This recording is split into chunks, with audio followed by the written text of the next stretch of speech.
allow me to encourage you and pray for you.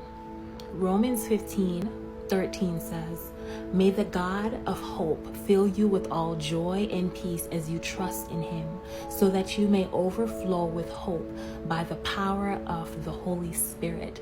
I want to let you know that if you are feeling lost, if you're feeling hopeless, that there's a God of hope. There's a God that wants to fill you with joy. There's a God that wants to fill you with peace. There's a God that wants to fill you with an overflow of joy, an overflow. And if you're running on empty, I want to pray for you right now that you will trust that there's a God that has an abundance amount of hope, so that you can continue to be hopeful when everything is lost, that you can continue to be hopeful in your future, in your finances. You can continue to be hopeful, and it cannot be taken away from you like this world. You can put your hope in God. You can trust in Jesus. So let me pray for you.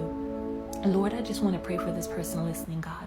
I want to pray that you comfort them, God, with peace. I want to pray that they'll understand that they cannot put their hope in money. They cannot put their hope in this world, but they can put your hope in you, because you are in control, that you are in control of this world. You are in control of everything, and they can trust that you have the best outcome for them, that you're a good God and you want them to overflow. You don't want them to run on empty anymore. You don't want them to feel lost and confused. You don't want them to have trials and tribulations and cycles without feeling your presence, without having joy and having peace that makes no sense. So Father, I pray for this person right now, that you'll surround them with your truth, that you'll guard them in all their ways, that you'll keep an eye and a watch on them, God, and their minds, Father, and that you'll speak to them when they're feeling hopeless and they're anchoring their hope and their trust in something that is sinking sand, something that's going to pull them down. I pray that they'll learn to call on you. They'll call on you in spirit and in truth, and they'll say, Jesus, I need you. I'm hopeless and I need to be hopeful.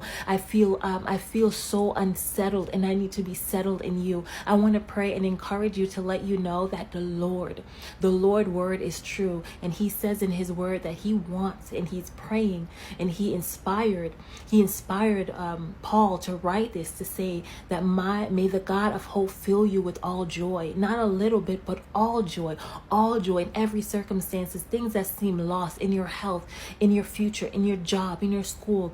He can fill you with that. Nothing else or no one else can fill you with that. So allow God to fill you with that joy. Allow God to fill you with that peace. Allow God to move through you so that you overflow. And guess what? It's not just for yourself. It's so you can encourage someone else. So share this with someone and come back on for another prayer and encouragement. Be blessed and be encouraged until next time.